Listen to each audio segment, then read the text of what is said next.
In the last 2 or 3 weeks, I've spoken to numerous central bankers, all who say that the next move in interest rates will be down. The issue is when.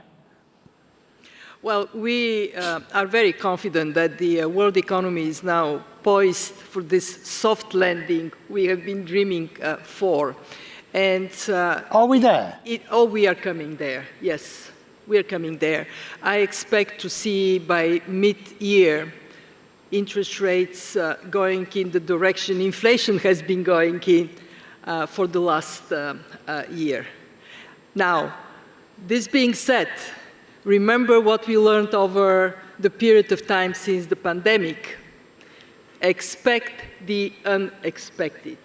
So we have to be always tuned to carefully monitor what is happening around the world and have the agility to respond, not ever be caught unprepared. All right, so the soft landing is a reality. Mm-hmm.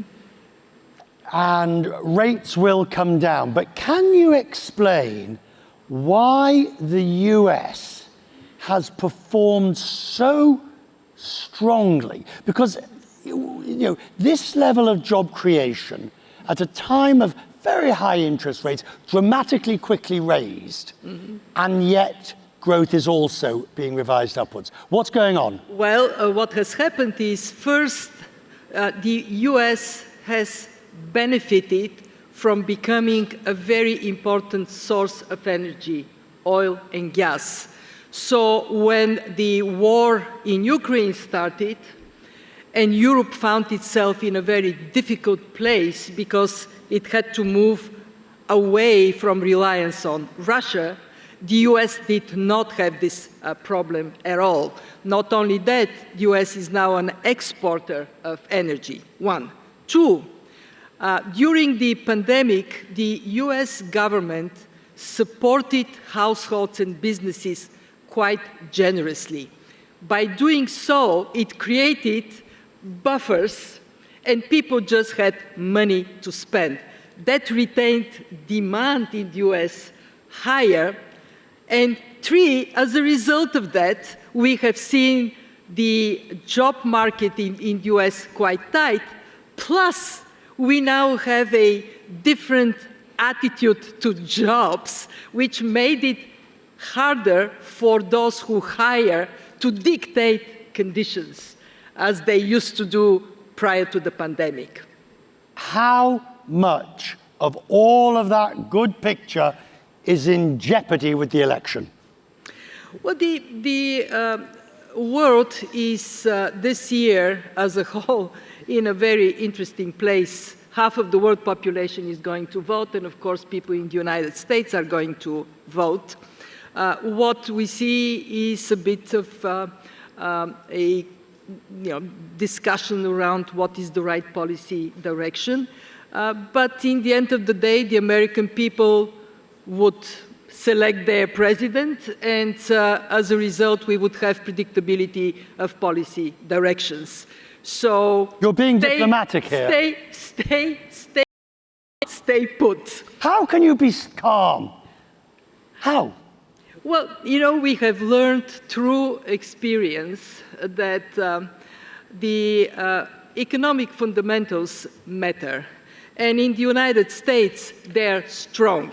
You have deep capital markets. Mm-hmm. You have a very dynamic economy, especially in new technologies. The so-called Magnificent Seven, the seven companies that are driving artificial intelligence, are all American. And you have the ability of the United States, of the economy of the United States, to quickly adjust. So attractive for investments, and we see it. Where do money go when there is trouble around the world? They go to the United States. And that will continue. And if we look, though, at the troubles in the world, now, obviously, we have the Middle East war underway at the moment. I mean, it is, whatever the suffering that's taking place, it seems as if the ability to ring-fence the macroeconomic effects, and I hate saying this because the personal suffering is huge, but the macroeconomic effects have been fairly limited at the moment. Well, for the world as a whole, but not for the part of the world directly affected. We have looked into the impact on Gaza and West Bank, on the economies of Palestine, and it is horrendous. Gaza, the economy shrunk by 80%. West Bank, it shrunk by 22%. And for the Middle East, North Africa region, we just downgraded our projections from October by 0.5 percentage point. Growth is affected in this part of the world. What has not happened is to have massive spillovers for the rest of the world. Yes, what is happening in the Suez Canal is creating a bit of anxiety because it affects supplies, and we got really allergic to supply chain disruptions. Do you fear? But not majorly. Do you fear? I mean, if you look, okay, so you've got the actual conflict itself, you've got the spillover effects for Jordan, for Egypt, and for the region, and you've got, if you will, the Suez Canal and the sea. Where do you fear most that things could get out of control? Well, I fear most of a longevity of the conflict because it goes on and on. The risk of spillovers go up. And right now we see a risk of spillover from the Suez Canal.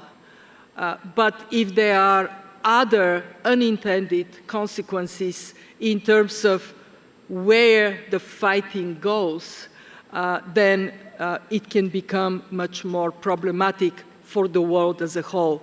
So as a woman, as a mother, as a grandmother, I pray for peace, for the people that are affected, and for the security of all of us. All right, now, if, to inelegantly turn, if I may, there's a lot of talk about AI. It's the great panacea.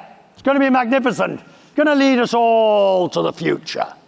So why did the IMF come out with a report just before Davos, which basically said, hang on, not so fast. 40% of all jobs are going to be affected in some way. The developed world is going to improve in its benefits, and the developing world is screwed. So let me caveat a bit what you just said. What we presented in our report is the following. The shift to artificial intelligence is going to be like the Industrial Revolution in terms of scale and significance of impact, affecting 40% of jobs. Either completely new jobs come, or jobs get enhanced, or jobs disappear. This is like a tsunami hitting the labor market. And then we ask a question, are we ready? And what our report says, some countries, among them United Arab Emirates, the Saudis, some countries are ready, but majority of nations, and it is primarily developing nations, are not. How do we look at readiness? We look at 4 things. First, digital infrastructure. Well, we all know that Africa, only half of the population has access to the internet. Second, skills and labor market mobility. Again, you look at parts of the world where investment in education is not only insufficient, but the pandemic put education back. 3, we looked at innovation, how much countries invest in research and development. And 4th, regulation and ethics. Across the board, more advanced economies are in a better position. Poor countries are not. Let me say what a fantastic foresight the Emirates had to establish Ministry for Artificial Intelligence in 2017, when most of the world was completely asleep on the switch. All right. Oh. Hang on. Not so fast. Not so fast. What do they need to do now? Well, what they would need to do now is bring the rest of the world with you. And being a generous nation, invest in emerging markets, in developing economies, to help them leapfrog. If we get more nations ready to benefit from this technology, but also manage its negative potential consequences, misinformation, disinformation, the more we do for others, the better off you also will be. But which is the greater risk? Is it the economic issues, jobs, restructuring of industries, or the misinformation and disinformation, or am I making a false parallel? You are touching on the two greatest risks if we don't approach artificial intelligence responsibly. The first is indeed not benefiting from artificial intelligence to lift up everybody. More inequality, if it comes from it, would be devastating for our future. Both more inequality within countries and inequality across countries. And then you have the potential of artificial intelligence to create a parallel universe of lies and misconceptions. And again, we have to act responsibly. So let me change my message to UAE. Lead the world in responsible, humanity-serving adoption of artificial intelligence.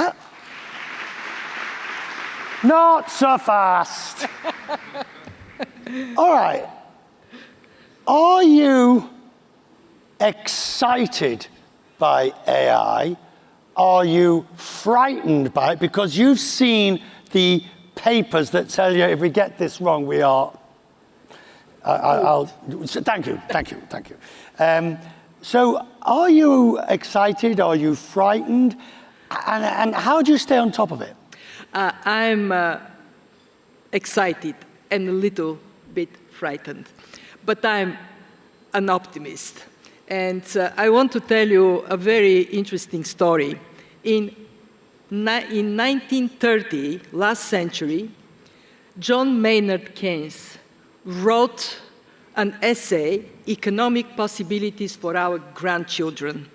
And in this essay, he projected, and that, by the way, happens in the midst of depression before the Second World War. In this essay, he predicts that 100 years down, the world would be richer, it would be better off. And he says the following: we need to stop the pessimists among us from poisoning our expectations for our grandchildren. The revolutionary pessimists who say everything is so bad, we need to destroy it, and the reactionary pessimists that say it is so precarious, don't touch a thing. So as an optimist, we have to change the world responsibly. Are you always one of these people that's optimistic, that sees the glass half full?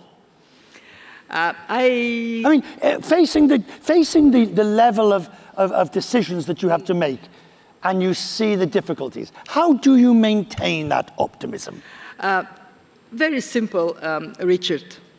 I deeply believe, and this is coming also from my experience, that majority of people on this planet are good people. They want to do the right thing for their families, for their communities, for their countries. Minority of people are kind of bad people, but they tend to be very loud. So my optimism is fed by this quiet choir of good people. And the only thing I want to do more of is to amplify this voice of goodness. And I would do it right now by saying the following: I love you all. Love is so much better than hate. Well, we never thought we'd have the MD of the IMF saying that in a public forum, and I can't better it. So, ladies and gentlemen, the managing director, who loves us all. Thank you.